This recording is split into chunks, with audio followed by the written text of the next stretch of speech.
is really hot. You guys good? Okay. Welcome to our regular meeting of the September 8th, 2020 Canastota Board of Education meeting. Just a reminder for anybody who's here in person, fire exits are located in the places I'm indicating. In the event of a fire alarm, if it sounds, please move immediately to a calm and orderly manner to the nearest exit. First order of business, routine matters. Resolved upon the recommendation of the superintendent of schools, the board does hereby approve the following routine matters.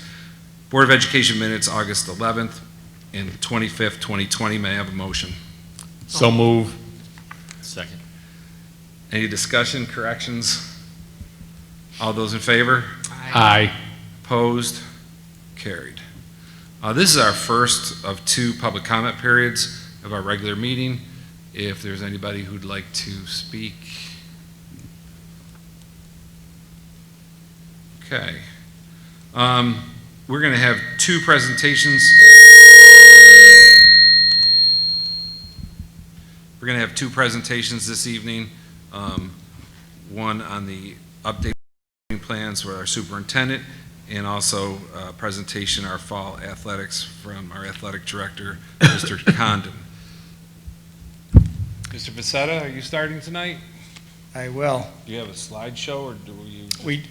I figured I'd spare people the slideshow for a change. Thank you. So, by popular demand, no slideshow.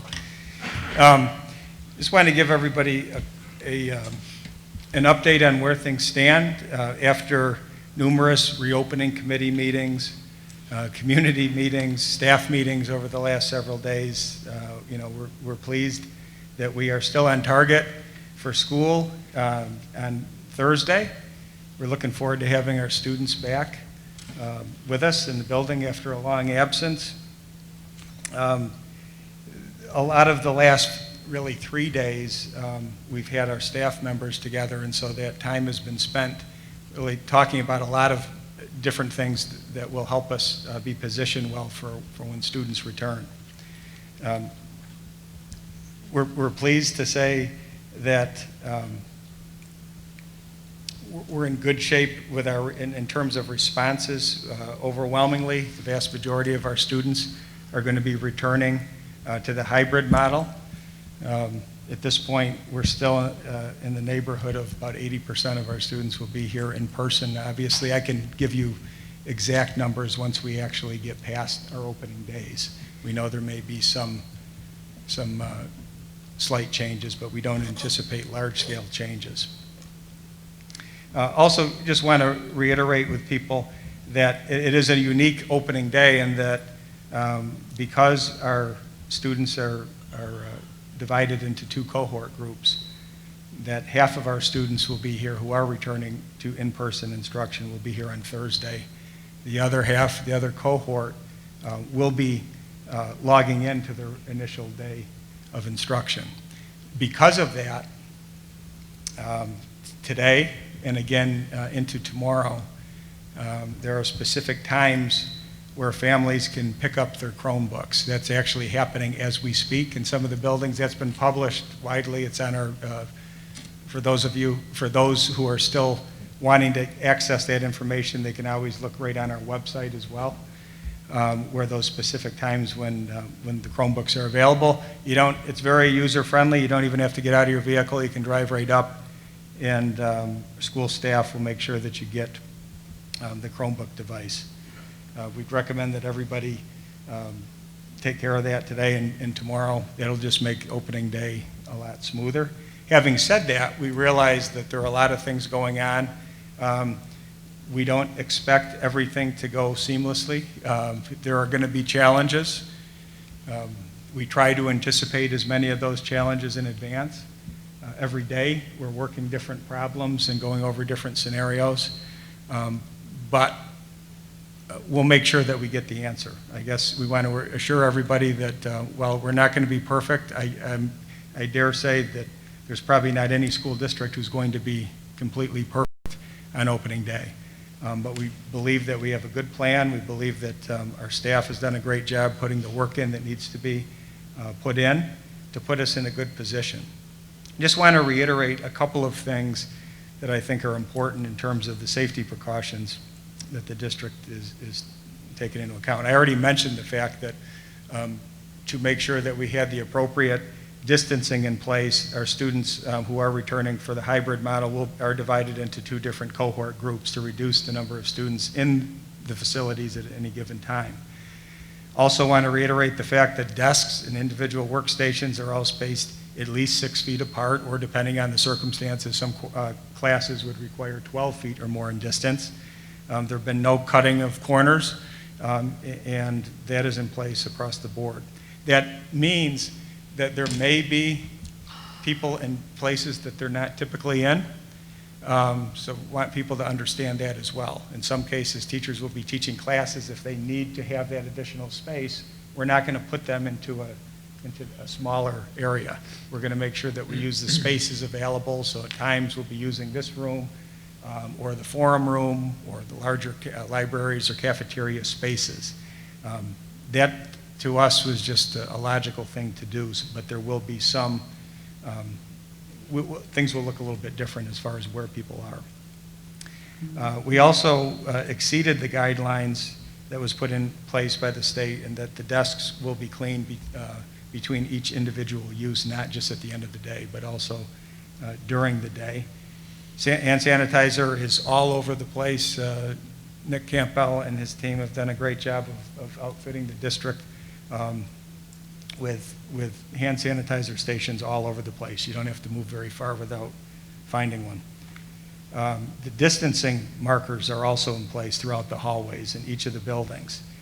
That's something that people notice. We realize that there's a great deal of importance to having the visual reminder for people when they're, to not revert to old habits, that they will, and we found that people really react to that. We know that back from our graduation exercise when students had markers. They did a great job of following that visual cue.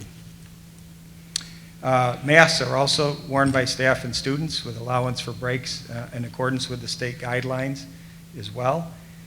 We're going to be conducting temperature checks before entering the building. And very importantly, there is a screening survey that each student and staff member, this is not just unique to students, students and staff members will be completing this screener every day, every morning. That information, because we knew the staff has already started using the screener, wanted people to get used to it. The student version does not and should not be completed until Thursday morning. It should be completed the day that they're, the morning that they're about to come to school. Because we wanted people to get used to it, that's being sent out, and may already have been sent out. Is that correct, Mr. Clancy? That just went out maybe about a half hour ago. It went out to all the families as a preview. So the families are able to look at that document. It's very straightforward. They just have to note who's filling out the form and for who. In families, we realize that you might have to do it for several students if you have multiple students in the school. But the survey itself is very quick and user-friendly.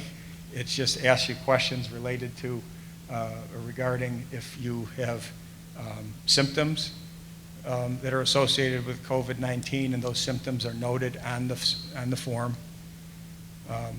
Whether or not you've been around or exposed to somebody who's been diagnosed as a positive case, whether you've traveled to any of the areas in the last 14 days that are deemed by the state to be travel restricted areas. So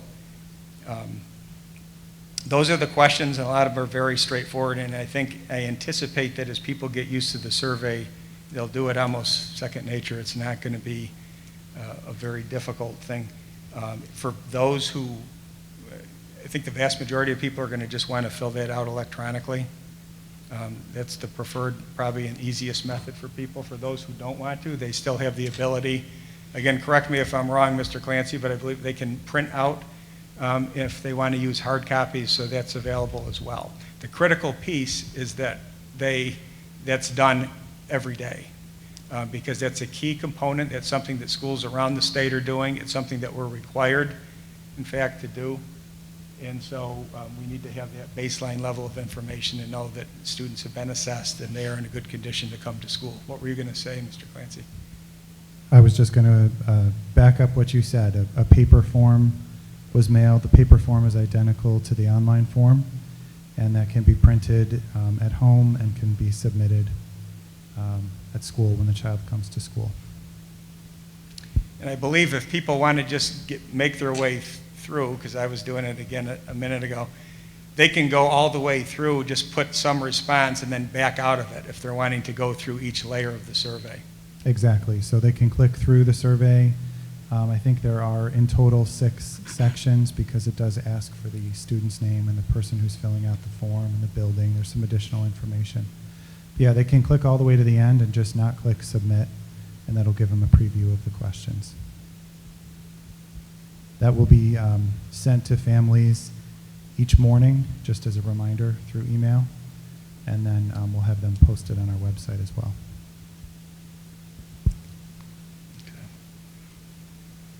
Okay, so we're gonna get, I'm sorry, we're gonna get this email every day. Yep. Staff members do as well. The staff has been getting it I've the been getting last those. several days. Getting those too. I'm playing with it. Is it just for the in-person days, or do they have to do them on the remote Just for days? just for the in-person days. Right, just for in-person, so it would be the 2 days a week for most. So we hope people get used to it. Again, we tried to make it as user-friendly as possible because it has to happen. It's just one of the layers. We have the additional layer of doing the temperature checks as well. So before kids actually come into the school or staff come into the school, we've gone through that process. There's not an issue with a student having temperature. They don't have, or they haven't answered yes to any of those questions. If there is an answer of yes, then that leads us to a discussion with the nurses. I believe the survey directs parents to contact the nurse, immediately so that we can start Who's doing the problem temperature solving. checks? Sean, who's doing the temperature checks? Various staff members will be doing the checks for the students who are entering the building. Yeah. We've tried to, for the walkers or the kids who are getting dropped off by parents, for example, we wanted to spread it out. We didn't want everybody coming through one central location. So each of the buildings have designated the required entry area, depending on how they will be arriving.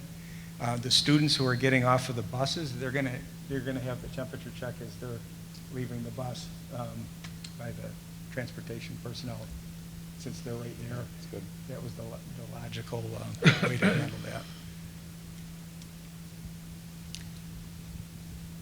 So we realized that as much as we've answered dozens, if not hundreds, of questions at this point, we will continue to update questions and answers. Some of the answers do evolve over time. We realized that there were some things, for example, on the staff screener, we wanted to be more specific in how we asked the question. So we have been continuing to collaborate with the health department, who's helped us. We anticipate there'll be other things that we'll have to adjust, but we're ready to, we fully admit we don't have all the answers, but we will get the answers, and we know we have a good plan that's been approved by the state and the health department. So we look forward to Thursday. We just encourage people to continue to look at the information that we put on our website. We'll continue to release updated videos showing cleaning protocols and social distancing protocols in place if people want to see what the facilities actually look like. And we will continue to put out more information based on the types of questions that we're seeing coming in. So again, we think we're in good shape. Looking forward to seeing everybody. Looking forward to a good beginning to the new school year. And maybe, do you want me to just transition into, or did you have a question? I don't know what you're going to transition to. Well, athletics? I didn't talk about not yet. athletics. Okay. I do want to ask, there seems to be a lot of questions about Wednesday. What Wednesday is or isn't for students. I don't know if you wanted to. Yeah, I mean, the answer is depends on the student and what the conversation's been with the building principal. With the building principal or guidance Or or teachers. So if they're told no, so I guess some of the questions I've gotten so far is some parents have asked the question, they've called guidance, and guidance says, no, you're only 2 days. That's it. And I'm not sure that was I would say if they talked, it's first day, maybe, but maybe change, right? Yep, I mean, we've said from the beginning, we knew we had to get students into a base schedule. And then we knew there was going to be the next layer of, okay, there are certain students needing additional intervention or services, and that would allow them to be in more. We also said that we will have as many students as we can deal with and properly distance and have staffing to work with. So we don't want to close the door on, what's true today might not be true in a week or two after we settle in. There may be opportunities to allow students to be in school more. So I think there are very few answers that are set in stone at this point. But if Wednesdays is used to help students, then I'm thinking ahead that hopefully this will reduce the potential number of failures in the classroom, so that should there be these numbers of failures, then we could ask to say, well, were they provided the service throughout the year? I would hope that there's going to be some kind of a tracking system there. Yeah, I think it looks a little different in each of the buildings. For example, at the secondary level, the teachers are still having their office hour. If their class is third period English class, they still have that. But they're able to interact with students in smaller group settings. I think so. It's sort of built in as part of it. I think for the younger kids, the K-6 students, there's an opportunity for them to be directly in the building and engage with teachers where it makes sense. But it is really dependent on what is their specific service, or what are they doing in what grade, what building are they in. But it should help. Yep. I think also another thing we're working on is we look at that Wednesday is a day where we can do a lot of things if we're creative. For example, Robert Street was going to use that time, even if a student was not scheduled into an academic program. Let's say a student was not scheduled that day. We're in the process of creating a schedule where they can come in on a rotating basis, depending on how many we can actually accommodate at a time. We could still have them engage, for example, with different types of assemblies. Like, Otis Jennings was going to be working with kids on goal-setting things, or different types of things that would supplement their core instructional program. So I think we're looking to be very creative in the way that we do that, to give kids as much time as possible.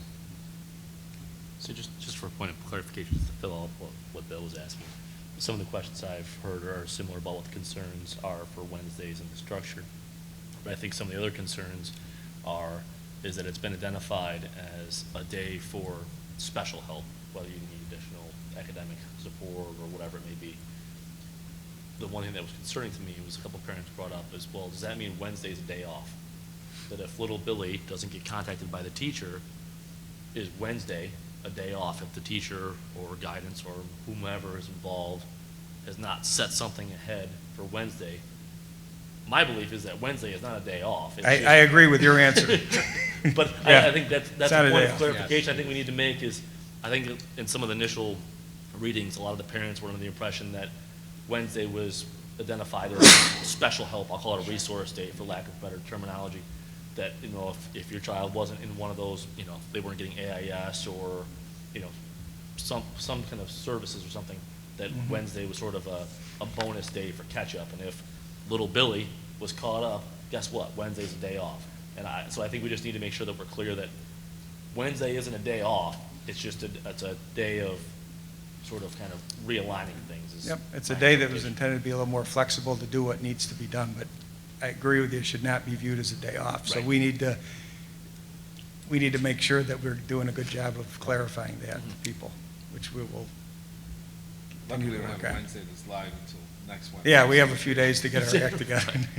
Yeah, because Wednesday, for everybody else, should be online, right? It should be full period 1 through 9, log into the Wednesday day. So, not the way it is No. now. No, they're not logging in the same way that they would on the other days. Okay. But I think what it sounds like, based on the questions, I think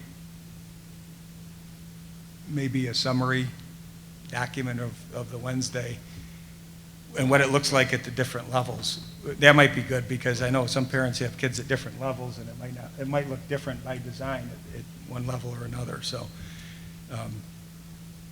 I see Mr. Clancy nodding his head. We can do some sort of summary, I guess, document of what Wednesdays are. Yeah, I would agree. I've received some questions about Wednesdays too, and I've spoken with the principals about it, and I think I would agree that a summary document for families would be helpful. So we'll make sure we get that out before Wednesday. Thank you. And I want to clarify to the taxpayers who are asking you, who don't necessarily have students, the teachers are here, all the teachers that are here Every are day. here every day. Every day, yep. Yep, no, there's no, yeah, definitely no abbreviated or changed schedule. Staff will be here. Yep. Thank you. Anybody else on reopening? All right, go to Okay, what so, you know. so the other part of reopening, but it has its own spot on the agenda, is athletics. As you know, there's been a lot of talk in the last few days. In typical state fashion, right, we got clarification, I don't know, what, 7 o'clock on Friday night, I think is when it came out. So I know Mr. Congdon has been going through the almost 50-page document that they sent out, trying to make sense of it. And there are several key dates and timelines and considerations that are coming up in the next few days. So I asked him to give us an overview. So. Right. Okay. You can take it off. I mean, if you feel comfortable, I feel comfortable with you taking your mask off if you want. Teachers can't, so Okay, all right. I'm trying to practice what I preach, so they're not allowed. I would love to take it off, believe me. If I could, though, to start, maybe to clear up some of your questions with 7 through 12. Wednesdays, obviously, is not an off day, at least for the high school. The problem is, we couldn't allow everyone the opportunity to come in because it is for the most needy students, and we do have honor students that would take advantage and want to come in on Wednesdays, so they just can't. So also, because we determined it's for the most needy students, we can't give new instruction that day. So then it wouldn't be fair for even your honor students and new instruction is happening. So I guess it's maybe it's a day off for some students that are caught up with everything, but we just couldn't allow everybody in the building who wanted to come in. So we would get more than just the kids with some of our special needs. So I hope that helped a little. Yeah, so about 7:30 Friday, the document finally came out, Return to Sports. This 41-page document. Before I read a word, because I was looking for it all day, it was supposed to be out at 1 o'clock. I was in my camper. I was like, oh, it finally came out. I had my cell phone, so I forwarded Mr. Becerra. Started skimming through it on my cell phone, and then he texted me. He goes, thought it would be a good idea for us to give you an update. I apologize. It's not a presentation because, believe it or not, when I read the whole thing in the camper, I came in Saturday, made highlights, and then making my own notes today. I didn't finish up till about 5:30, so no presentation. But I did take some notes on what I felt was the main points and the gist. First thing I want to say, this isn't going to be easy. This is going to be tough, but I don't mind doing that extra work. I think our kids are worth it. We talked about return to school. We put a lot of work into that. I was just one of the stakeholders in that assisted. I don't mind taking this responsibility on for our students, leading this way, because I do have some good people that would help me as well. So it will be tough, but we can do it. To start, the Department of Health categorized sports into 3 categories. Now, this isn't just high school sports. This is recreational sports as well, because as you know, Sports has been going on over the summer. So the three categories are the low risk, moderate risk, and high risk. And for us in the fall, low risk are cross country and tennis, moderate risk are field hockey and soccer, and then the high risk are competitive cheerleading and football. All sports in the fall that we offer, they can start practicing on September 21st. However, our two high-risk sports, cheerleading and football, they cannot compete until a date's determined, if it is determined. So everyone can start on the 21st, though. They did waive the 7 consecutive day rule. What that means is, or until October 12th, sorry. What that means is you used to, until playoffs started, you could practice, say, on a Sunday. You couldn't go 7 days in a row until playoffs started. But after October 12th, they're going to allow you to go 7 days in a row. They did change the practice requirements. Usually all sports except for football, you had to have 6 practices in before you could have your first game of scrimmage. Now all sports other than the football need 10 practices, and they changed football to 12 practices. Just some general considerations for all sports, and a lot of these are repetitive for each stakeholder. So considerations for all sports, they encourage participants to wash hands before practices and after practice. Encourage participants to sanitize hands during practice, after practice, and before.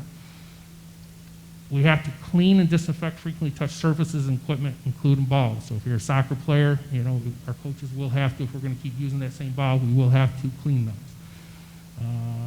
We have to ensure that facilities are properly sanitized and hand sanitizers available for practice and games. That's not a problem, and we have them all around here. Just put a table up with our big gallon of hand sanitizer. This is going to be hard for kids, believe it or not, even coaches and myself. There's no hugging or high fives or shaking hands or fist bumps. We get emotional, we get excited about good things, but you have to practice not doing that anymore. We do have to maintain 6-foot distance at all times, indoors and outdoors, unless it's for safety or for a core activity in the practice that requires shorter distance. So for instance, if I'm talking soccer, obviously you can't have 6-foot distance in soccer. So if you're in that main activity, you can be within the 6 feet. There is social distancing during the national anthem and on the sidelines. The bench areas, you have to spread out on the bench. We've got to put markings down for the bench areas to make sure for 6 feet distancing. We do have to have a plan for hydration for our teams and the teams that are coming to visit us. So we have to talk and communicate with the opposing schools' ADs to make sure we have a plan for hydration. And athletes, whether they're home or visiting athletes, are to have their own water bottles. We're not using cups and stuff like that, but we do have to have our own water bottles. Practices, sometimes you have people that want to watch practices, whether it's students or whether it's parents, but practices have to be for the essential personnel only, so it's just coaches and athletes that will be allowed to attend practices. Each athlete should bring their own bag for personal items, and all items should remain in bags, and they also have to be 6 feet apart, so you're not piling bags and equipment on top of each other. There is no sharing of equipment or clothes or water bottles. That seems common, but believe it or not, my kids participate in travel sports, and I cringe when I see other teams sharing each other's water bottles, or here's my drink, drinking after each other. But we're not going to get away with some of these things that maybe some of the travel teams do. We really are going to have to follow guidelines. Special considerations just for the student athletes. So I have student athletes here, coaches, parents, administrators, and officials. But considerations for the student athletes. As with all, you have to maintain 6-foot distancing, whether you're indoors or outdoors. Again, unless there's safety reasons or if the core activity about practice or playing requires a shorter distance. They do have to wear face coverings. Now, they kind of contradict themselves a little bit here, like sometimes a lot of documents do, but you have to wear face coverings unless you're unable to tolerate a face covering for physical activity. How many athletes are going to say, I can't tolerate it, so that, they're not? However, in the document, it does say soccer, which again, I don't know which one we're going through. We have to get some clarification. In the document, it does say soccer gets 20-minute mask breaks, forgot if it was 2 or 3 minutes, to take their mask off, stay outside the 6 feet. So I'm not sure, at least with soccer, how they're going to do that, because it kind of contradicts each other. I don't know if soccer people can say, hey, I can't tolerate this mask, so they get to take it off. So I'm not sure yet on that. I got to get clarification. As I said, they have to use their own water bottles. They're responsible for their own personal supplies. Mouth guards. So if they're wearing mouth guards during practice and games, if they take it out, it has to be disinfected before they can put it back in, and the kids have to wash their hands. Okay, so mouth guards, if you don't keep them in, disinfect it, put it back in. I got Mr. Dad looking at it, like, are you crazy football guy? I know that's going to be hard because every play seems like that mouth guard's off, so that's going to be an adjustment. Let's see. You got to wash and disinfect your hands after practice. Please encouraging people to shower as much as possible after practice, or as soon as possible at practice and games. Considerations now for coaches. You know, they got to set the expectations from day one. So I'm going to be meeting, if we end up having sports, I'm going to be meeting with all the coaches. Each sport has different guidelines, but they do have to, just like when they read a code of conduct, now they're going to have to do their COVID expectations. Again, coaches have to maintain that 6-foot distancing, wear their mask when they're not directly involved in physical activity. They want coaches to consider workouts and cohorts, the same students, you know, between training and not rotating in practice, so they can have more social distancing. So I'll use a sport like soccer. You know, they're encouraging defensive cohorts to stay together with the defensive drills. Maybe the midfielders are staying together with midfielders and offensive players staying together there, so that will limit the number of exposure times that they're having contact. They also, as coaches, have to keep daily records of the athletes and the staff who attend games in case they need it for contact tracing. So every day, you know, there'll be a sign in who's there, who's not, in case the Department of Health contacts us for contact tracing. This is going to be a tough one, but again, all these are worth it if we get a chance to play, but you have to limit game day, team, and roster sizes for social distancing. So an example would be sometimes we may have a player that turn, that player would still go be a part of the team. Maybe if we have a soccer team with 20, or a field hockey team with 20 people on the team, maybe not everyone gets to go to a game because there is bench personnel and bench markings where you just can't fit everybody in. And that's one point I want to clarify on. You're only allowed to have 50 people at an event. Now, we're not sure, because it contradicts itself a little bit in the document also. Is that 50 counting the athletes and coaches and site personnel and officials, or is that 50 outside of them? So we really have to check that. You know, our girls soccer team last year had 21 girls. We're playing Clinton, they had 21 girls. We're up to 42, 2 coaches apiece. There's 46. The officials 48. That means there's no spectators. So we got to get the clarification at least on that. And if that is the case, they are asking you, like I said, limit the rosters and not bring everyone. Again, same as the athletes, no hugging, high fives, shaking hands, or fist bumps, and coaches need to bring their own water bottles also. Parents, the same with everyone. They must maintain 6-foot distancing between individuals outside their household. And if you're over the age of 2, you must wear face coverings when you're not in the common areas and when 6-foot distance can't be maintained. So we can have the spectators, they have to be in the face coverings. They're asking parents to provide and label personal items for children like water bottles, bags, their equipment, and asking parents to disinfect their child's personal equipment after each game and practice at home. And then the administrative piece, you know, so considerations for them as far as teams and the programs. You know, we have the authority to operate the way we would like to our athletic program. So when teams come here, we do have the authority to establish our own rules. We're trying as a Center State Conference to have some common rules, so it's not as difficult because, you know, there's 27 teams in the Center State Conference, and we're constantly going to one another. So we are at least trying to get some consistent rules. They want us to consider adjusting games to possibly accommodate bus transportation. Some schools that I talked to, they're going to have problems, they already said, because you can only fit the 21 on a bus. They're going to have problem making 4:30 games. So they want you to consider maybe later games, but then you're on the daylight, or possibly the stadiums that don't have lights, possibly Saturday and Sunday games also.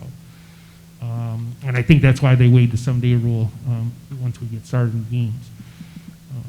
Schools, individual schools, we have to determine if we're going to have modified JV or varsity sports, if the ballot goes through that we're going to talk about a little. So, it is up to us if we're going to have these schools or these teams. When we do travel for competition, we have to communicate with the host school about their plans, where they want us dropped off. I have to establish that with the other opposing EDs, where we would enter and drop off. And we follow the rules and guidelines of the host school. We also have to communicate whether locker rooms are available. A lot of guidance is coming out that you don't use locker rooms because there's not, you can't social distance. So we do have to communicate with the opposing schools about lockers. When we do host an event, it's the administrator's responsibility that we have the opposing schools' AD's phone number.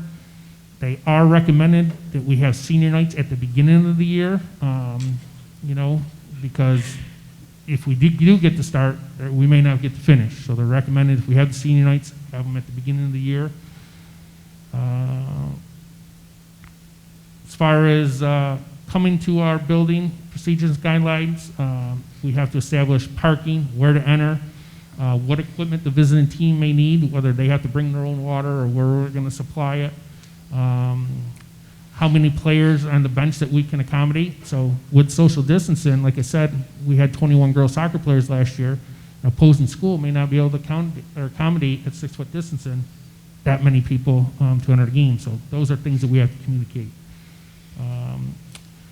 We have to make sure that bathroom facilities have been properly sanitized before the opposing team arrives and have hand sanitizer available.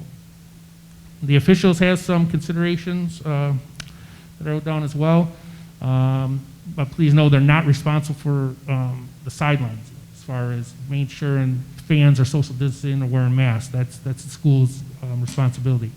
But they also have to try and maintain 6-foot distancing. They have to wear, the same with the athletes, so they have to wear face coverings when it's tolerated. So again, officials can say, well, I can't tolerate, and then take it off. When they get to a game, if they do see that there's no hand sanitizer at the head table, it is their job to request hand sanitizers for our head table. They're recommended to come fully dressed rather than using a locker room or a changing area. They're recommended to be ready to go. They're to remind athletes before the game about hygiene and not spitting. They're to leave after the contest and not interact with anyone. They do that anyhow. And they need to try to avoid conversations within 6 feet. If they can, use electronic whistle. I know I was at this weekend, 2 different soccer tournaments this weekend, and all the officials had electronic whistles. I thought it was pretty neat. So we ordered my wife one on Amazon because she's a phys ed teacher, but they were pretty cool. They also have to bring their own water bottles, no handshakes, and limit the number of people for pregame and the coin toss to review rules. As far as screening, it's required for employees. It's required that we screen employees, kind of what you guys signed out there that we do every day anyhow when we come in. And it's recommended for players and spectators. However, visiting players and spectators, it's not mandated. We can't make them sign that waiver thing. So our students will already have it because when they enter school, they have to have it. If they're not in school, then they're not going to be able to play. But our remote learners will have to sign that. And if school is canceled due to a confirmed case, then athletics is also suspended. So almost done, guys. I know it's a lot, but it was 41 pages. Considerations for our facilities, as far as gathering, limitations, social distancing, we have to ensure that spectators, only 2 per player come. So one of the things we're talking about in the Center State is getting passes. So it would say Canastota Soccer with the number 1. Each player can give up 2 of those passes. That's your ticket to get anywhere. So if someone comes here and they don't have one of those passes, we wouldn't be able to let them in. So, but only 2 spectators per player. Also, we have to ensure 6-foot distancing. We, as a school, have to establish the appropriate markings for spectators with 6-foot distancing.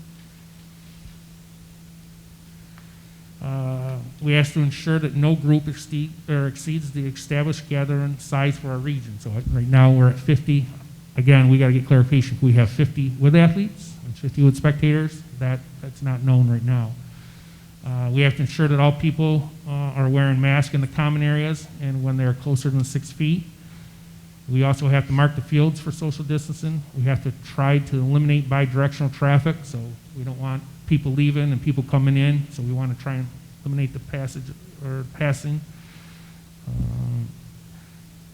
And staff members, employees must wear face coverings when interacting with players, spectators, or officials, regardless of their distance. So our last section is about the clean and disinfecting we have to do. We have to adhere to hygiene, clean, and disinfection requirements as advised by the CDC and Department of Health. We have to clean, disinfect bathrooms regularly, and even more often, the ones that are frequently used. We do have to have signage for our restrooms about capacity, limit the number of people in there. We must contain cleaning logs that include the date, the time, and scope of the cleaning and disinfection. And you guys are getting this before Nick Campbell. I haven't even had a chance to talk to him yet, but you're getting this before they are, because like I said, I just finished this up a little while ago.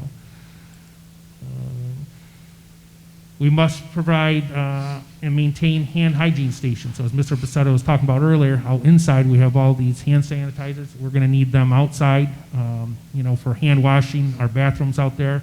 They must have soap and warm running water and disposable paper towels, not your air ones, so we're equipped there, we're good. Our hand sanitization has to be alcohol-based sanitizer with at least 60% alcohol for areas where hand washing may not be available or practical. And hand sanitizer must be placed throughout the site for employees, players, and spectators. Consider them to be, they want us to consider putting them at the exits and entrances as well. And then we do have to have cleaning and disinfection supplies for our coaches and staff about equipment that needs to be cleaned afterward. So, again, I apologize that I didn't really present. It was a lot of reading, but I just got through the entire thing with my notes today. And then there is for sport specific, there's a lot of guidelines for each sport specific that I highlighted, and I'll meet with the coaches about as well. Another area I want to talk about that some of you, I guess, had talked about when you came in, I didn't see it yet, but Syracuse.com. We do have a ballot going out in Section 3 to decide, 3 things about our sports. Superintendents, principal, and myself, we have to sign. The 3 categories are not having sports until January. One of them is to have sports go ahead as planned, have sports even for football and cheerleading, but no sectionals. And then the other one is to play your low risk, your moderate ones, have sectionals, and then possibly worry about a later date for football. That's what Section 3's asking us to do. However, when you read in the guidelines that they just sent out, it says football can't be conducted after December 31st. So I'm not clear on that. I talked to Mr. Becerra earlier, and I'm going to bring it up tomorrow. We do have a Center State Conference. We do have a meeting with ADs and superintendents tomorrow at noon. One of the things I'm going to bring up, I don't understand. If we have 15 weeks to complete the fall season without the state tournament, that is plenty. I mean, to me, that's plenty. Why they're using football and cheerleading to eliminate the playoffs. So if we go on as planned, we can have, or we're not going to have playoffs, but we have 15 weeks to complete the season. I think we have enough to do the sectionals. Or if we try to, which the guidelines don't show that you can go football and cheerleading after December 31st. If we do go on and have the low and moderate risk sports, then we can have playoffs. So I don't get it. There's still 15 weeks with every one you have. So that's one of the things that I probably won't make a lot of friends tomorrow, but I do want to bring up. So. And I agree with Stan. There are several things that just don't make a lot of sense. As far as the options, we need more clarification. Hopefully we get more tomorrow. The problem is the timeline that we're working on. The guidance comes out on a Friday night.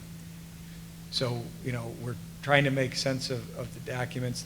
The leagues are trying to get together and have a coherent response. The state has said, and the governor said, it's an individual district decision, but obviously a district can't operate in itself. I guess a district could choose to not participate, but it has to, for the most part, this decision is being made by sections around the state. And so what Stan is alluding to is that there's going to be okay, where are we? They're going to look at the numbers. It's not a binding vote, is my understanding, but it will inform the decision-making of the executive committee of Section 3. Right, and the timeline with that, and this document just came out, all votes have to be in Thursday night by 4 p.m. So, it's pretty quick, the timeline.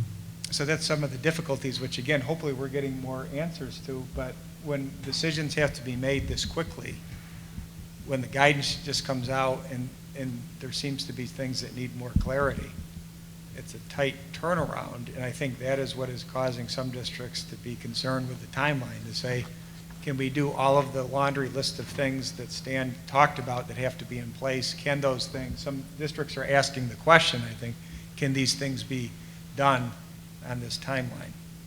Obviously, where possible, I think the sentiment of most districts are, if we can do it in accordance with the guidelines, we want to make, we're not trying to deprive students of the opportunity to participate, but we need answers to some of these things before we can make, recommendations or decisions as a region. Absolutely, yep. And again, some of them are, like I said, the biggest one to me are the athletes count as 50. I mean, you guys have been to our football games, no matter what level, whether it's modified, JV, or varsity, we have over 30. If the other team has over 30, does that mean we can't play? I mean, those are some of the questions. And then when you read the guidance about soccer, it says you don't have to wear a face mask if you can't tolerate it, but why are they saying that there's the face mask breaks, and then they put on the new, I didn't hear it, but everybody was telling me soccer has to always wear a mask, but it kind of contradicts each other when I read the guidance, or I document word for word. The one issue that we're trying to get clarification on, because I have not heard a good answer to it yet, is how do you explain how, the inconsistencies with what requirements are in physical education class versus athletics, and what certain things can't happen in a phys ed class, but they can. How is that? Is there a medical rationale? Is there a logical way that we can, what is our answer to that question? So I think that's one of the key things, is we need to have a good answer to it. And it's got to be something more than those people are electing to do it, or it's a choice, whereas phys ed is a required course. If you apply that logic to everything the state has done, if you talk about things that are a choice, well, then you still would be able to have concerts in professional sports and musical events because people are choosing to go there. So that answer doesn't cut it with me of that's a distinction. That can't be the final answer on that. And Mr. Bracetta brings up a great point with the phys ed, and also being a former phys ed teacher and phys ed background. They have to have 12-foot distancing. So if we can trust our coaches to play soccer or field hockey, why can't we do soccer and field hockey in physical education? And that's a point where I think, again, now the state education department has to govern some of these decisions. We're operating by Department of Health also, where I think we should be going to the state ed department for physical education and be like, why can't we do this? We have trained professionals here. If we have guidelines for athletics, why can't you get with the CDC and the health departments to make it happen for PE also? So I get that totally. My wife's a physical education teacher. My brother, I was a former physical education teacher. I get it. There's a lot of questions. A lot of this doesn't make sense, whether it's athletics and some of the procedures we had to go through at school. But I would really have, and I have advocated, like, as soon as it came out, let us participate in soccer and physical education. Let us do field hockey. Let us do some tennis and some of these sports, which we'll be able to, like tennis, we'll be able to do that. But it's going to be hard to do soccer and physical education and maintaining the social distancing and the 12-foot that we have to. That's just going to be very difficult. This is a classic case of having too many cooks in the kitchen. So there's guidance that it's some ways contradictory that's coming to us. Just as students can participate, but they can't participate in school teams, but they're participating in other areas, that doesn't seem to make a lot of sense. But there's different standards and regulations are guiding the same activity in a different setting. Right. I know I went through that, and sorry, like I said, I had to read, but I'm still not familiar with the entire thing, so I had to use my notes, and I will get familiar with it. But do you guys have any questions at all? So just two of these are kind of sort of related. I was approached actually last night about it, and don't need an answer tonight, but just something to think about. There was some concern about when sports do take place. One, what travel accommodations does the school need to make when we're traveling a team? Is the transportation able to handle the needs of social distancing when we're en route to a competition? And then the second part of that, as I said, sort of related, is the concerns. There was a couple of parents, we were down at the baseball field the other night, it was brought up about practice schedules with kids being on various cohorts, that if you're A and L, you're on these days, M and Z, you're on these days, but what if an M student and a B student are both on the soccer team, they're not practicing this, they're not in school on the same days, so where those children may have gone right after school, are those parents now responsible bringing students back to the building, or how does, like I said, don't need an answer tonight, but just one thing that was the concerns about the transportation with kids, oftentimes it's right after school, practices are held, where now potentially you only have half your kids. Does that mean the teams will be split that way or whatever, but just. No, that's, last one's a good question, actually. Mr. Bissett and I had a brief conversation about it today, and we really wanted to dive into it a little more, but then I had a meeting I had to get to. But it is on our radar. And the first one, I think it was it about multiple buses Or just if there was travel accommodations, are we equipped to handle it if, I can't remember what the rules Yeah. are right now on a bus, but, 21, but again, if you're in a family, you can sit together.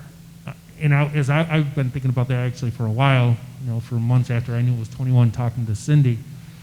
I think where we're going to be trouble is sport like soccer. So boys modified and varsity soccer, boys and girls, they travel together. Right. So now that would be where we would have to take an extra bus for soccer, based on the 21 numbers. When I look at a sport like football, even though those teams for us tend to have a lot of athletes, I don't say a varsity football game, I don't think we would have to take another bus is my thought, because we can get 42, but we still bring a cheerleading bus. So that cheerleading bus, we don't have small buses here, but we bring a cheerleading bus sometimes of only 8 to 10 or 12.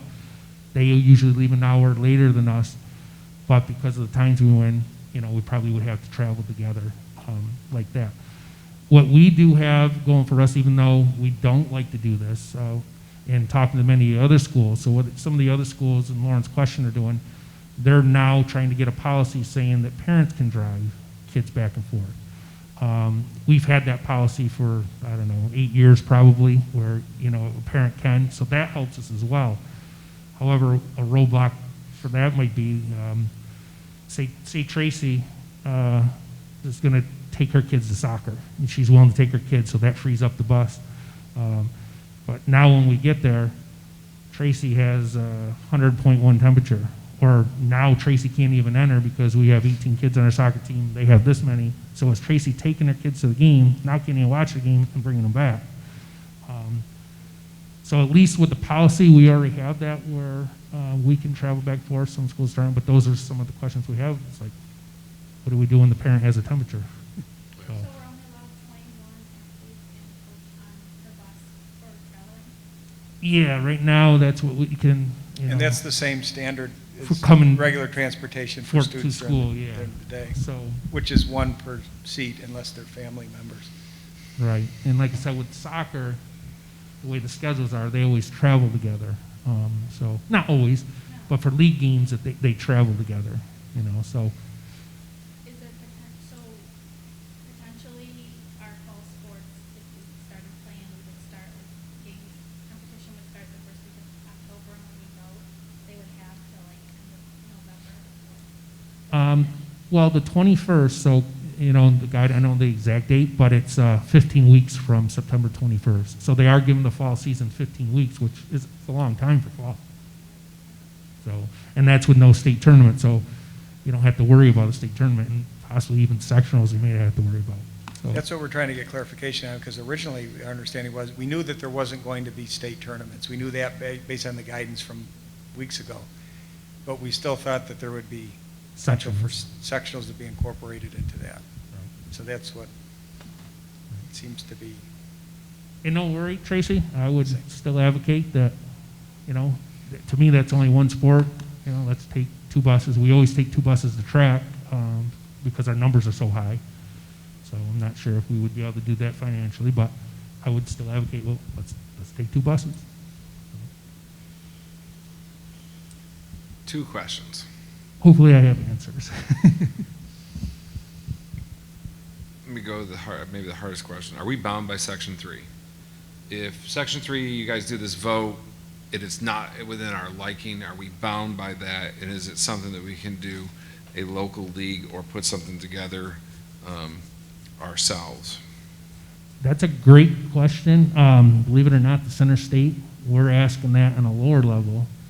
Can we just have our own league? Now you got to remember, when I talk, I'm talking to athletic directors who, you know, they want athletics, and superintendents want athletics also, but they have more things to worry about than, you know, the athletic director. So we have discussed that within the center state, you know, if maybe the rest of Section 3 says no, or can we just for 1 year just participate within our league?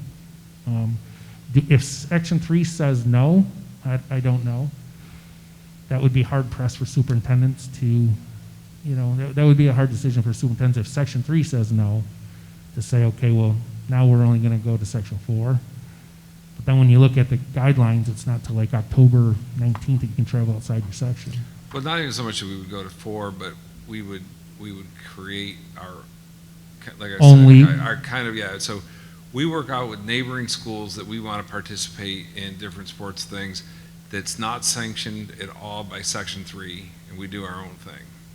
Yeah. And I don't know what the bylaws are, if we, you know, if we, they're going to feel like that we're, So the only sport that is actually ran by Section 3 where the ADs don't get to have anything to do with schedule or anything is football. And the conversation with football has come up for the 1 year. You know, we've talked as a center state, do we pull out of Section 3 football? So we are allowed to pull out of Section 3 football and have our own league. You know, it would work out with the other, this is Class C and D, which is center state, only football teams center state are Class C and D. And it does work out perfectly for the other teams because it makes them even as far as their divisions. So there has been talk with that, and the talk was you can still have playoffs, because if we stay within our league, and there's 7 C schools in football, there's 7 C schools outside of Center State, you can still have the playoffs. So I know that's been said, but like I said, as a whole, if Section 3 says no to sports, I think our superintendents would be very hard pressed to say, yeah, we're going to go ahead, you know. But yeah, you can't, because like I said, that was the discussion. We talked about getting out of Section 3 football this year, and it worked out perfectly for us for the C and D schools. And And even 8-man. The meeting tomorrow is going to be interesting because it's going to be a combined athletic directors and superintendents. And I think given the guidance that the governor put out there, he said it's an individual district decision. So it's interesting in that if you're going to play devil's advocate to that position that Stan just mentioned, is Section 3 in a great position to say you can't when regionally you're within the infection rates that he's established? Can they impose on us that we can't if a collection of districts, by the governor's own words, you know, can participate? So I don't know if we can be denied based on section action. I don't think that door is closed, and those are the things that we're hopefully going to know a lot more by this time tomorrow. But I don't think that door is closed. If Section 3 regionally says, because the majority of districts aren't wanting to do it, I don't think that necessarily closes the door. What's hard about the ballot, kind of what I said, is it's either no until January 1, or yes for the sports that are go as planned without sectionals, and then yes, you know, go as planned without the high-risk sports, but you can have sectionals. That splits the vote between the school districts, the superintendents and the ADs that feel we're safe to start sports. That's splitting the whole entire vote, in my opinion. And I don't know why sectionals has anything to do with those two. I just don't get it. There's 15 weeks. And I did actually, and Ms. Rosetta knows, I did contact Section 3 president and ask that same question, and his response was, well, that's the survey that the executive committee came up with. And I was a good boy and didn't say, well, I don't think it's a good one, but I may say that tomorrow.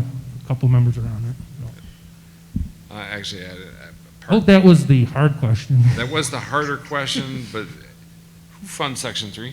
Who funds the section athletics? Where's that money come from? We pay dues. Each individual district pays By dues. sports or district?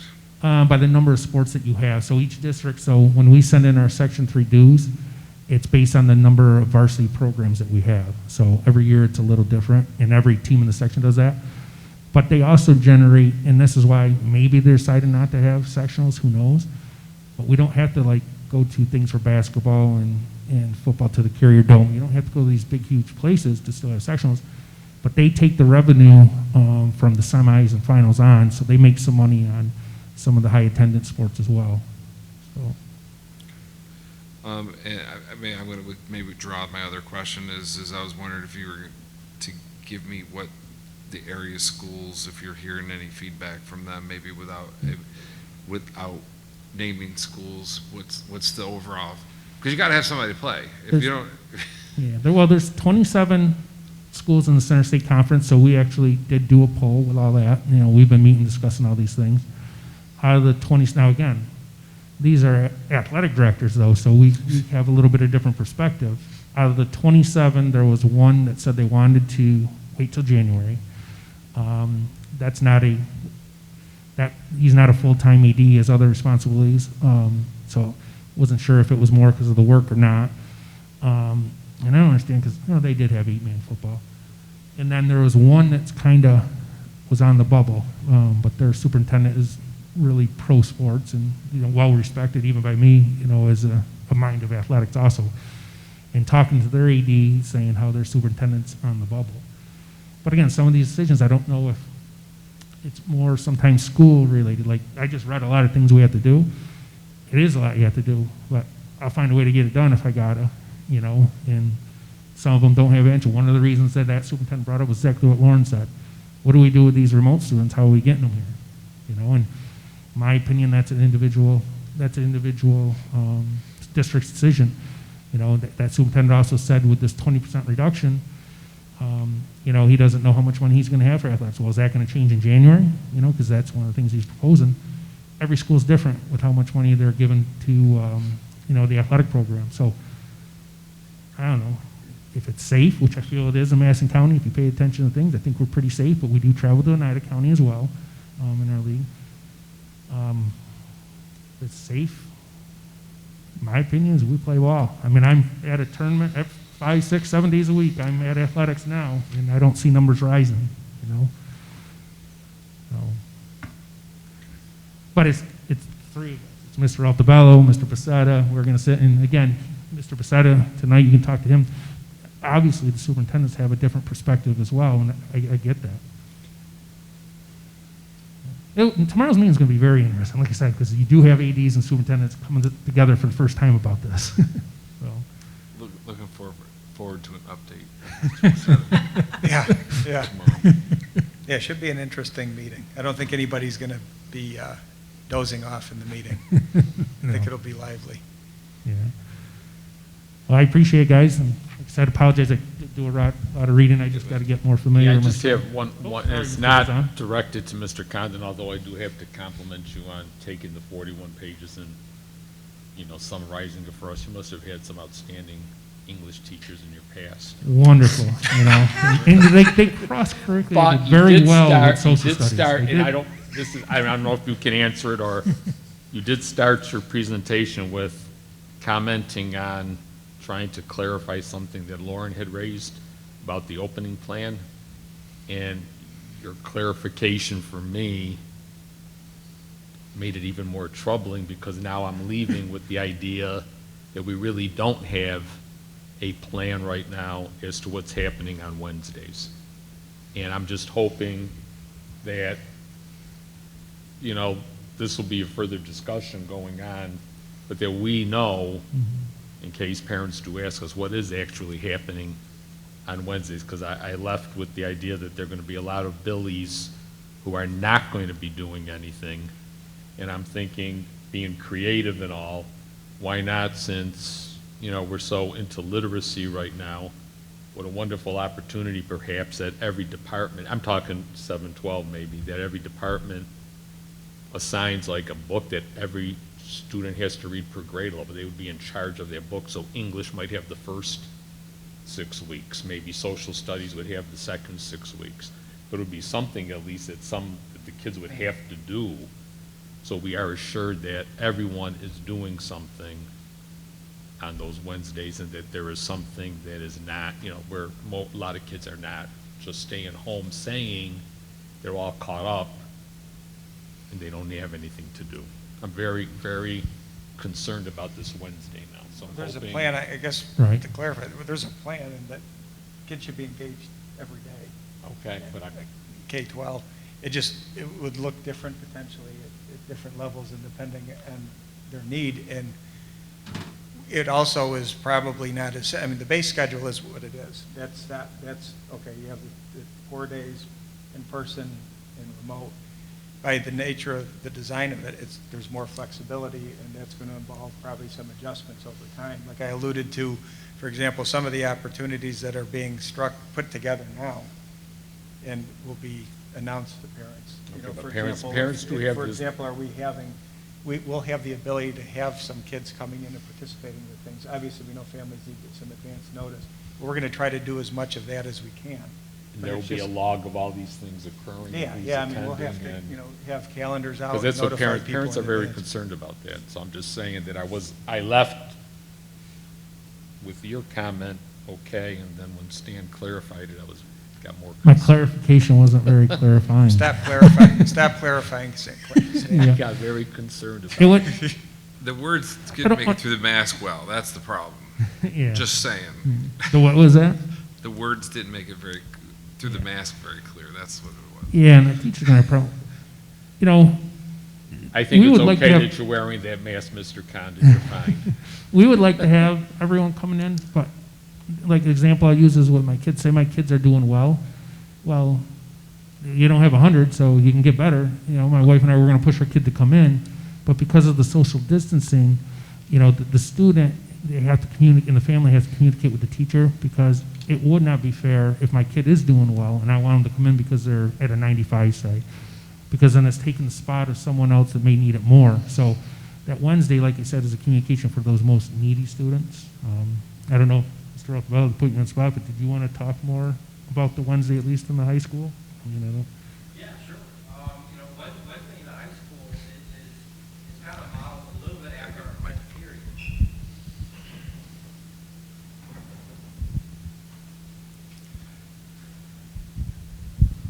Yeah, so essentially Wednesdays are kind of modeled after our 10th period, whereas if a teacher identifies a student who needs extra help, he or she can tell that student, we need to see you during your regularly scheduled class period on Wednesday to get some remediation. Conversely, the student can say to the teacher, hey, I need a little additional help, so I'm willing to touch base with you during our regularly scheduled class on Wednesday. So it creates some time to do some remediation, some small group instruction, and some individual assistance, and provide some individual assistance. The teachers have been asked to document, and then also, once they figure out that Wednesday schedule and they get a little more comfortable, to chunk the time at times. So if they need like a small group instruction because they identify these particular kids need a little extra assistance, so they're going to chunk that time for 10 or 15 minutes. Then they may check another 10 minutes with a student individually. So that the flexibility is built into that schedule to assist students, and again, individually or in small group settings. And the Wednesday model that we have is not unique to Canastota. This is something that is happening across the state.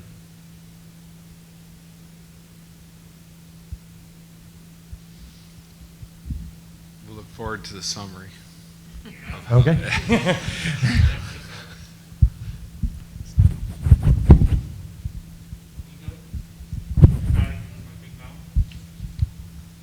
Anybody? Everybody good? Tracy, good? Okay.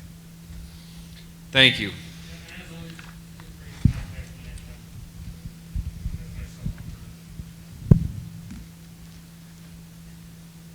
Okay, I'm going to move on to new business. Number one, resolved upon the recommendation of Superintendent of Schools, the board does hereby approve the following APPR teacher-led evaluator recertification for the 2020-21 school year.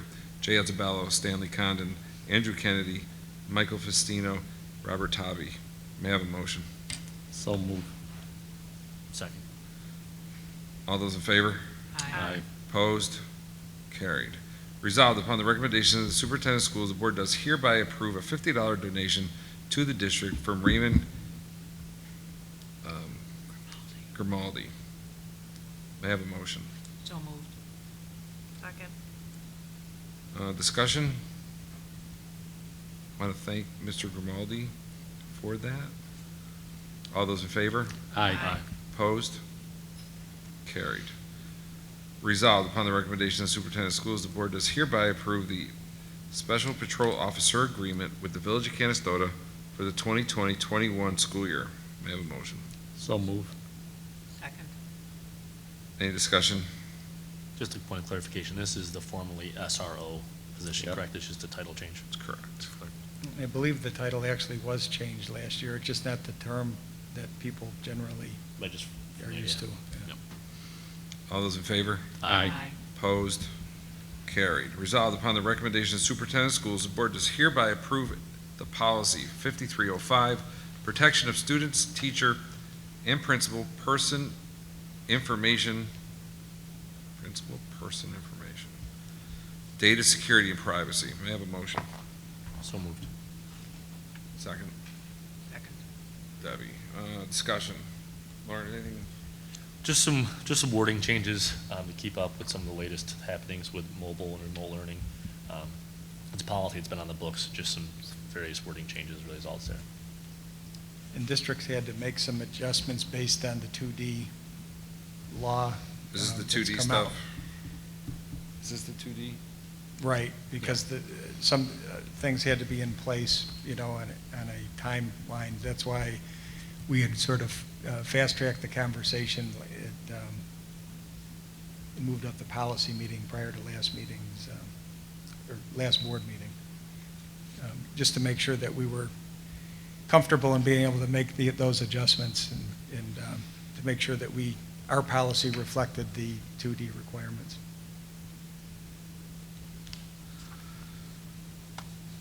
Okay. Committee reports. I didn't make it simple. Did anybody meet? Just one. Safety did, Safety? but Yeah. I wasn't there, but Nick's gonna. I'm going to give the update. Deb couldn't make it. so Safety, thank you. Typically, we wouldn't have a safety meeting until school settled in October, but we decided, due to the circumstances, they would have one in the beginning of the year in order to go over the things we've been working on since we closed. So it was a brief meeting.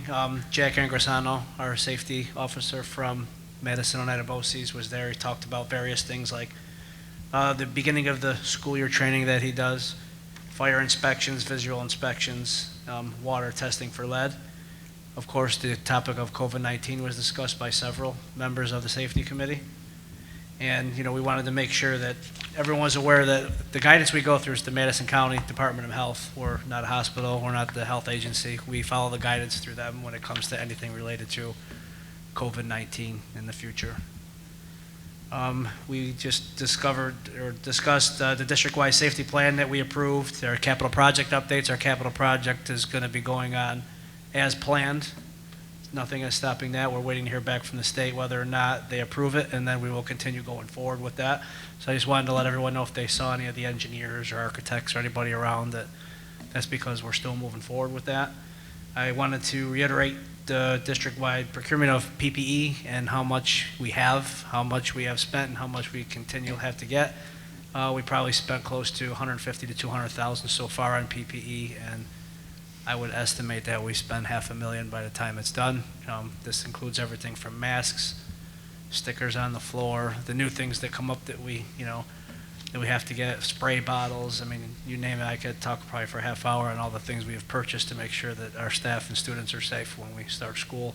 Not only, that when we started school on this Thursday, but during the whole summer, the time everyone has been here. So I'd like to thank, Nick Campbell, for purchasing all that and being up on everything, comparing prices, getting the lowest prices to better our buck for the district. And then just the last thing we talked about was the safety cleaning videos that are on the website. Anyone is able to go on there and take a look of the things that we're doing within the school district. And as always, we're always open for questions. But like I said before, we just wanted to have this meeting prior to school started. We thought that this would be a really good kickoff to let everybody know that they're safe coming into the school. And that's all I have, unless anyone has any questions. Anybody got any questions? All right, very good. Board comment period. I just have one quick thing. Jeez. Just wanted to say thank you to all our administration, staff, faculty, all the way down to our maintenance staff, grounds, crew, everybody. You guys are doing a fantastic job. Let your teams and staff know that. Usually my phone doesn't ring unless the ship is burning or there's something negative going on. And it has been a pleasant surprise that more positive has come out of this than I think hopefully maybe you guys realize, whether it's Mr. Talby at Southside, Jenny over at Peter Bush Street. I've literally had conversations with multiple parents, whether it's Stan about athletics, Karen, her responsibilities managing the phones. Had conversations with enough parents that want you guys to realize that parents are behind you. We all realize that this is a little circus in more ways than one. And like I said, it's encouraging for me as a board member to actually be getting some of these pleasant phone calls and not the negative nitty-gritty that we usually get bombarded with on the streets. So just keep it up. We're all in this together. Hopefully things start to pan out as we get more and more into this, but let your faculty and staff know that they're greatly appreciated and it's being talked about in the community for the job that you're doing. So just want to put that on record. I can't agree more with you. It's awesome. I still get some of the negative There are calls, some. but I'm getting more positive calls, and people know that there is a plan. And I honestly believe that the community, they are behind what's going on here at the school. So I really believe that. I was able to participate in the opening day, the first opening day superintendent to address the staff and teachers. It was very nice. I did stay on for most of the first part of the morning. Very comprehensive welcome. And again, I'd like to welcome all of our new staff, people who have returned back to our school district to teach or to work here. So it was wonderful. So, anybody else? Yeah, at some point, I would just like us to go back to maybe examine the pay scale for substitute teachers, because I'm looking at this in here in relation to other job postings per hour. If we have a certified substitute teacher at $95 a day and minimum working of 6 hours, it comes out to be less than $16. And I just think it's something that, and that's for a certified one. So for uncertified, it's less. And maybe we just need to go back and re-examine that at some point. Just my suggestion. I'm going to take a leap here. What is our latest market? Are we low? I think Debbie would tell you that it's lower than what, Oneida VBS? Probably, well, I don't exactly know for this year, but I would suspect low. All I can tell you as far as what I've been hearing out there is the fact that, and I think we're very lucky, for example, we're going to approve 4 permanent subs here.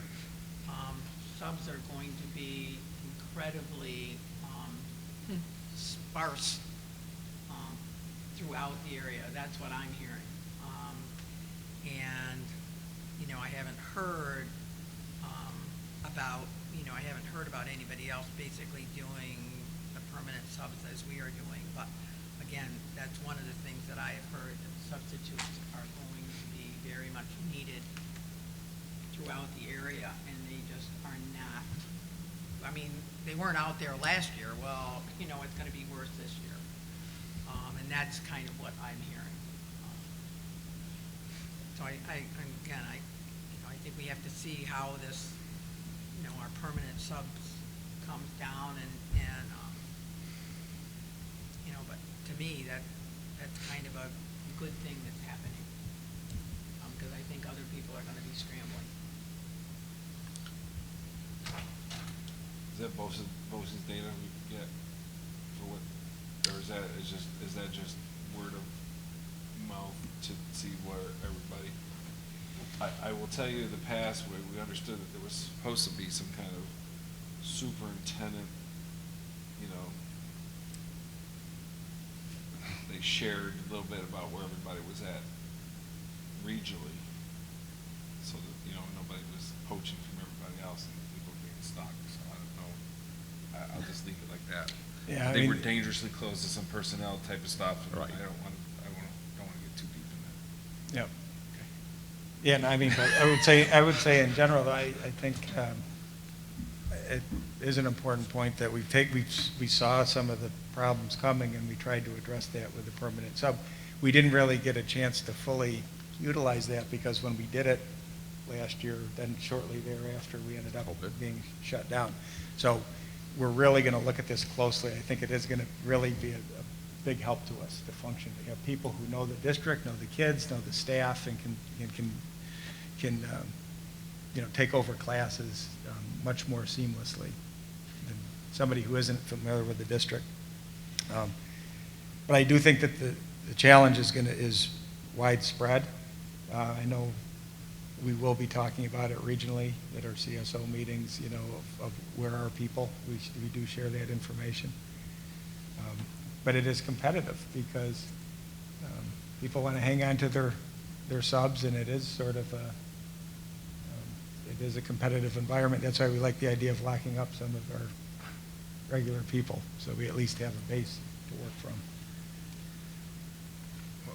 Mr. Bassetti, you and I have talked in the past about subs. One of the ways we can keep them here is to make sure that they are trained on the way in, that we do a good orientation for them, because one of the things that have come back in some feedback in the past is they sub here, they get here, they do not know where the critical information of things are to manage their classroom that they're responsible for are. So that as long as we're doing that, because probably nothing more frustrating than to come here regardless how much you pay them if they can't do a good job or feel that they're contributing. So. Yep, it's a valid point, and it's more than ever with the different circumstances this year, it's important for subs to do that. So, you know, for example, our subs, you know, we did have a number of those subs who already participated and are participating in the opening day trainings. But as we bring more people on, which if we hopefully will be able to continue to appoint new people who will be substitutes in the district, we're going to be taking the steps of doing additional training. And we probably can do that, I think, in cohorts as we bring multiple people on together, that they'll go through some base level training that you know, mimics what people who've been here from the beginning would go through. So that is part of the onboarding of an induction of new people.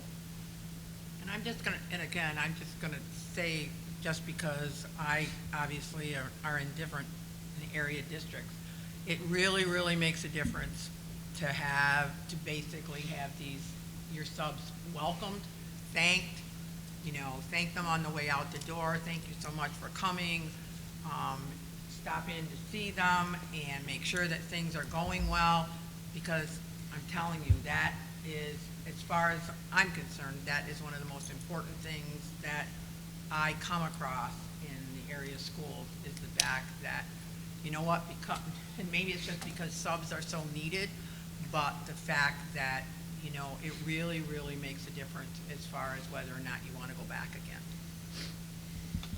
And I think this year is going to be even, you know, it's going to be even more critical because this year is going to be tougher. All right. I just have one other PSA. I actually have another question for safety that came up, but PSA. So I just want to let you know, just for the people listening, maybe on the internet, if you got relatives who started school, or if you got kids here and students here that started in Canastota, it is a different year this year. But I know that, I mean, I listened to my wife last night call our niece, who's starting school for the first time in a neighboring district, that she was going to be very excited about school today, and then followed up with her this afternoon when she got home. So those kind of little things there. So if you're listening, make a phone call. If you have somebody that you know that you're close to, make it a big deal. It'll help ease it into this different type of, you know, so especially for our Canastota students who are starting on Thursday and Friday, make those calls, see how their first day went. Make sure that it's a big deal. Maybe that could be nice. Safety, just a quick question. Did we talk about the number of fire drills? Is there new guidance based on the fact that we're here half day? Those kind of things, so that we basically, that everybody gets some kind Jack of talked exposure? about that stuff. I'd have to have him here to reiterate that, though. Okay.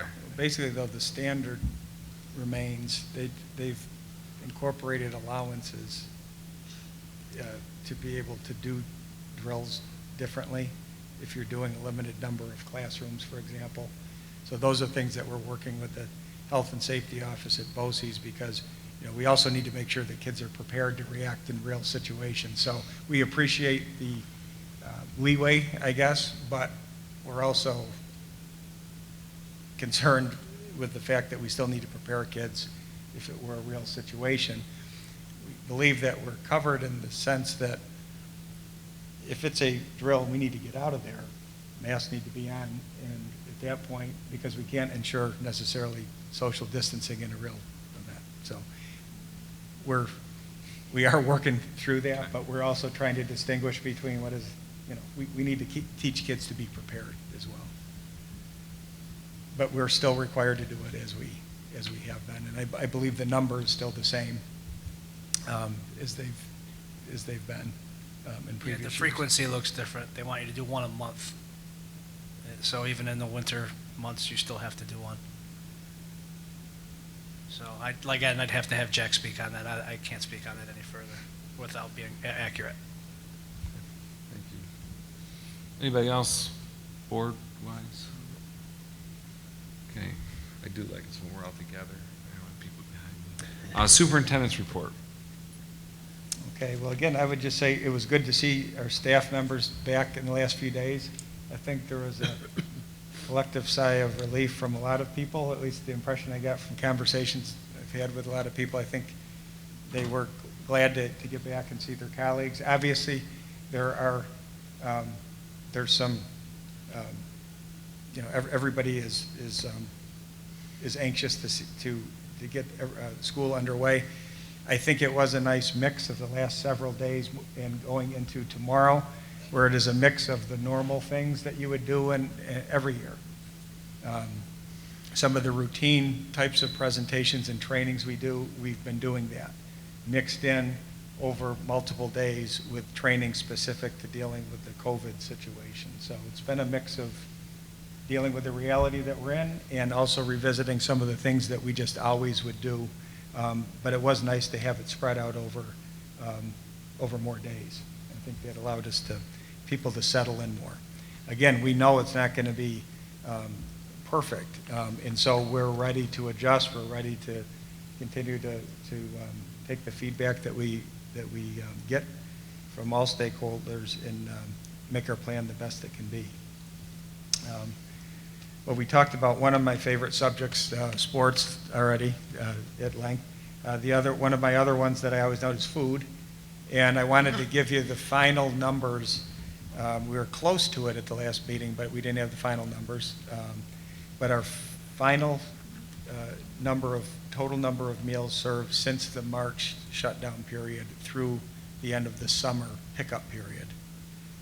So through that time, 137,098 total meals served, 137,098.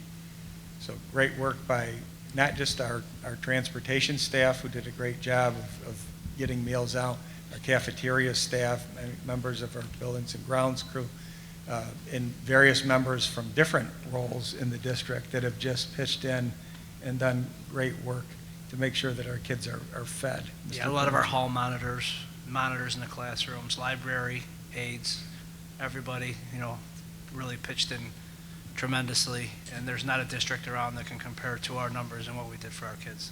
Even the much larger ones can't compare. That's an awesome number.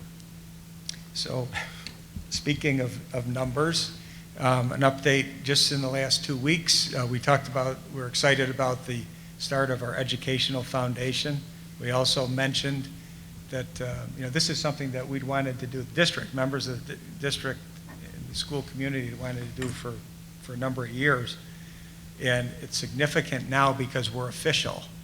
Because to have a fund within the Central New York Community Foundation, you had to go over the $10,000 threshold. We've done that. We are now an official fund within the CNY Community Foundation. So it's exciting. And this is really done without even, getting the word out broadly. Our committees are meeting regularly. We have a meeting tomorrow evening, and we're going to continue to have those that committee is going to continue to meet, establish committees in which we're asking for broad participation for anybody who wants to be a part of something that's going to move the district forward in a positive way.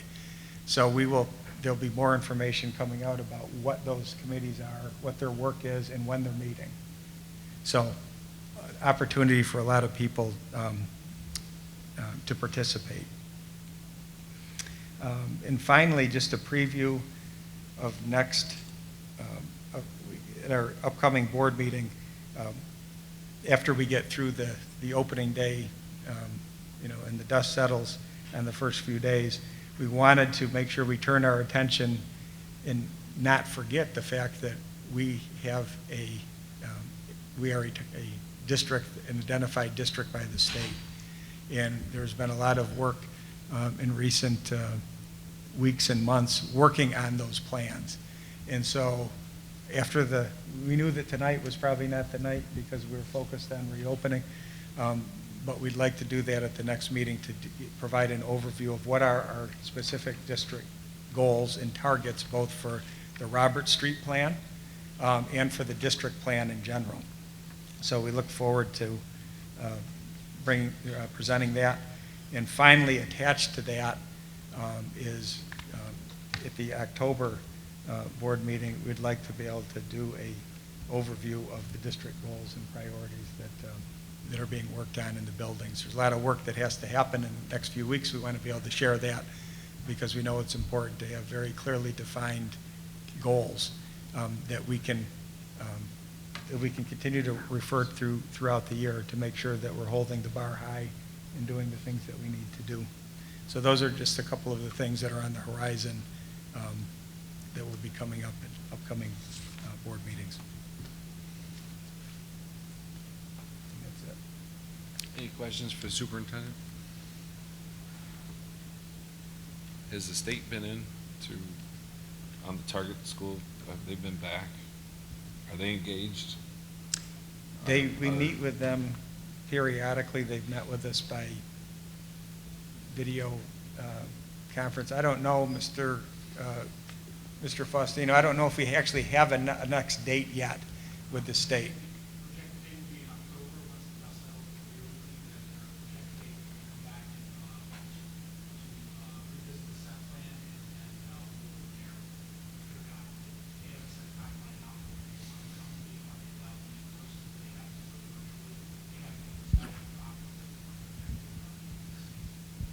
Thank you.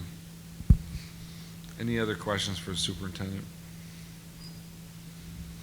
All right, moving on to personnel. All appointments are pending clearance on fingerprinting. Resignations and retirement.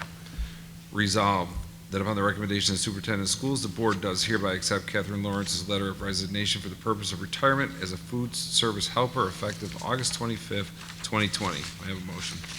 So moved. Lauren. Second. Tim. All those in favor? Aye. Opposed? Carried. Resolved upon the recommendation of the superintendent of schools, the board does hereby accept Tanya Sayu's letter of resignation as a bus driver effective September 9th, 2020. May I have a motion? So moved. Debbie? Second. Okay. Who's that? Is that you? Yeah. Thank you. Second. All those in favor? Aye. Opposed? Carried. Permanent appointments. Resolved, upon the recommendation of superintendent of schools, the board does hereby appoint Janie Stevens as a permanent food service helper at $13.31 per hour, 4 hours a day, effective September 9th, 2020. May I have a motion? So moved. Second. Second. All those in favor? Aye. Opposed? Carried. Resolved, upon the recommendation of superintendent of schools, the board does hereby appoint Stephanie Salerno as a permanent food service helper at $13.31 per hour, 3 hours per day, effective September 9th, 2020. So move. Tim? Second, Second. please. Debbie? All those in favor? Aye. Opposed? Carried. Resolved upon the recommendation of Superintendent of Schools, the Board does hereby appoint Lisa Conklin as a permanent food service helper at $13.31 per hour, 2.75 hours per day, effective September 9th, 2020. May I have a motion? That was way down there. Tracy. Tracy, Second. on the other side. All those in favor? Aye. Opposed? Carried. Resolved, upon the recommendation of Superintendent of Schools, the Board does hereby appoint Tessa Hines as a permanent food service helper at $13.31 per hour, 2 hours per day, effective September 9th, 2020. So move. And Debbie, all those in favor? Aye. Opposed? Carried.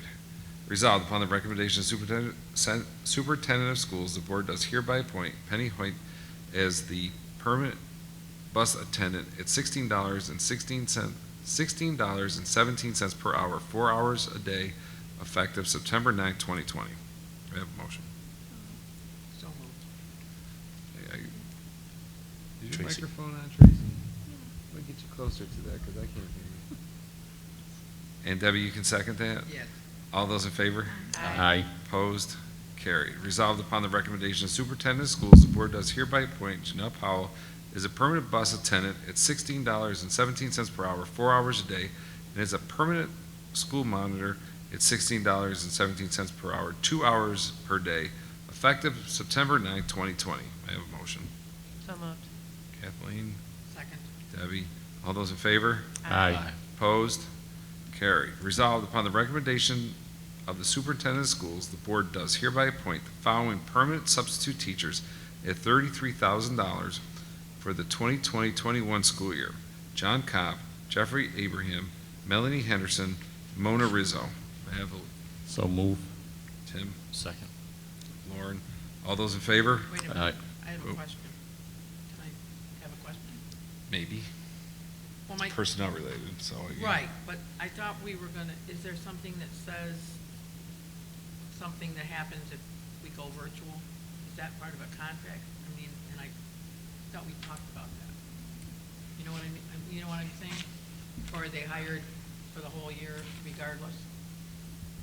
No, they were hired, there were certain, I think you're thinking, but the coaches have that particular, Right, but are the Clause. subs the same way? In other words, because if we go totally virtual, do Then we need wouldn't them? need them.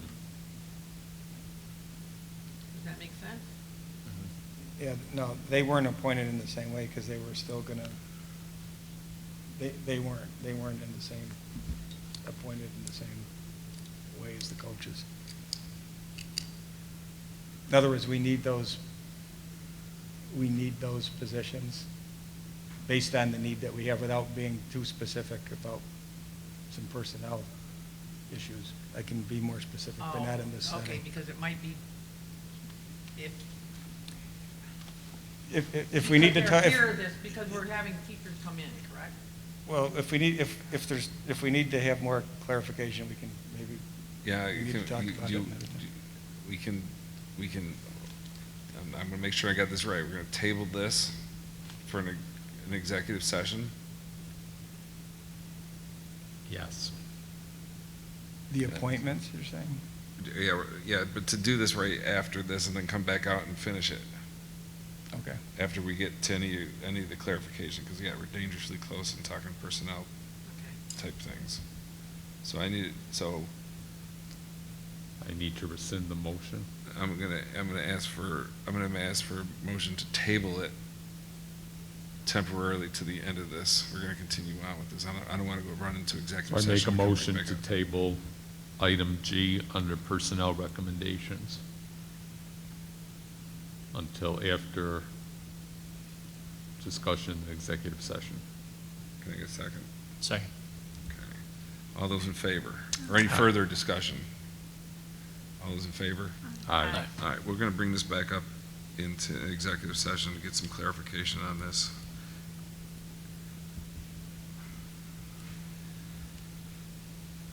All right.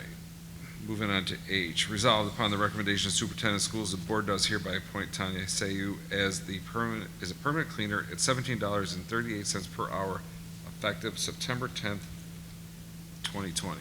I have a motion. Tracy, Second. Kathleen, all those in favor? Aye. Opposed? Carried. I, resolved upon the recommendation of the superintendent of schools, the board does hereby appoint Patrick Foran as the buildings maintenance mechanic at $23.22 per hour, effective September 9th, 2020. So move. Okay. I got, all those in favor? Aye. Opposed? Carried. Substitute appointments. Resolved upon the recommendation of the superintendent of schools, the board does hereby appoint Brenda Moon as a substitute bus attendant at $15.17 per hour, effective September 9th, 2020. May I have a motion? Tracy? Second. Debbie? All those in favor? Aye. Opposed? Carried. Resolved that upon the recommendation of the superintendent of schools, the board does hereby appoint Deborah Wagner Brownell as a substitute bus attendant at $15.17 per hour, effective September 9th, 2020. Motion, please. Tracy? Second. Kathleen, all those in favor? Aye. Opposed? Carried. Resolved, upon the recommendation of the superintendent of schools, the board does hereby appoint Tanya Sayu as a substitute bus driver at $22.32 per hour, effective September 10th, 2020. Tracy? Second. Debbie, all those in favor? Aye. Opposed? Carried. Resolved, upon the recommendation of the superintendent of schools, the board does hereby appoint Linda Slater as a certified substitute teacher at $95 per day, effective September 9th, 2020. Tracy? Second. Kathleen, all those in favor? Aye. Opposed? Carried. Coaching. Resolved, upon the recommendation of the superintendent of schools, the board does hereby appoint the following paid and unpaid coaches per your attachment for the 2020 fall season, effective upon final authorization by New York State in Section 3. Tracy? Second. Tim? All those in favor? Aye. Opposed? Carried. Resolved, upon the recommendation of the superintendent of schools, the board does hereby appoint the following sports support staff as per the attachment for the 2020-21 school year. So moved. Second. All those in favor? Aye. Opposed? Carried. Resolved, upon the recommendation of the superintendent of schools, the board does hereby approve Tracy Debrick's request for an unpaid leave October 27th through November 3rd, 2020. Have a motion. Tracy? Second. Debbie, all those in favor? Aye. Opposed? Carried. This is our second public comment period. If there is anybody who would like to. Doug, you're the only, well, you're part of the staff too. You're part of staff, so, but, okay. But you can still speak. You can still speak. You're part of the public. All right. Future dates. As a reminder, the first day of in-person school and virtual is Thursday, and the second day will be Friday, September 11th. October 5th, academic committee meeting at 5:30. Our next regularly scheduled board meeting is October 13th at 6:30 right here. Any other dates? Any other thing I'm missing? All right. Would entertain a motion to go into an executive session for the purposes of talking about personnel and contracts. Have a So motion, moved. please. Tim? Second. Lauren? All those in favor? Aye. Opposed? Carried. We are in executive session. We will be coming back out to conclude our meeting. Sean, there's no policy committee. Do we have to go to the library? For the next Well, we might be able, if they all leave, we can make them all leave, unless you guys want to come, you can come back. I think it's gonna be a quick, I do believe it's gonna be a quick Yeah, no, I mean, conversation. you have the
live again? Live. I'm gonna look at you, Mr. Clancy, for the go-ahead. We're welcome back we are back into regular session. We had tabled a motion. Oh, hold on a second. So,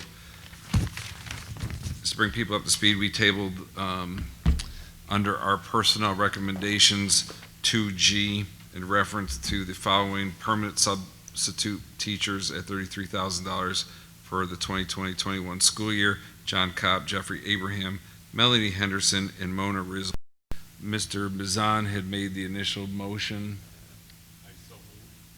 And there was a second to Nick. Who's that? Lauren. Lauren, you had a second on that? I'll second. We had our discussion. Everybody's good. All right. All those in favor? Aye. Opposed? Carried.